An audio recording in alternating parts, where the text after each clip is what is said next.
If you use laser cutters and are having problems laser cutting through warped wood, check out the nifty little tool in this video that can change your laser cutting world. Sometimes you just can't control the condition of the wood you get for laser cutting. Sure, it looks flat when it's stacked, but alone it's warped, resulting in pieces not cutting all the way through. No pun intended, but that's just not gonna cut it. What you have is some bad wood. Here's a superhero to the rescue.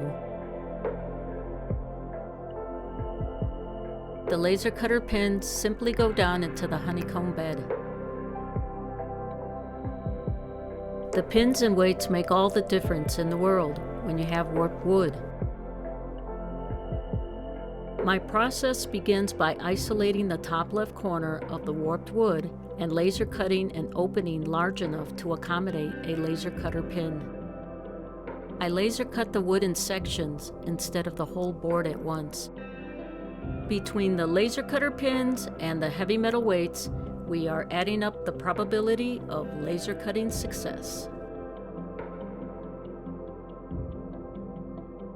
If you would like to download your very own laser cutter pin, check out the link in the description below.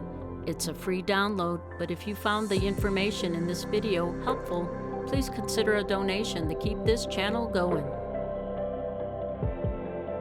Okay, the laser cutting tidbit is over, but if you would like to learn how to make this hinge box for the 45 RPM record adapters I laser cut in this video, check out the videos where I document my whole process in a 5-part video series.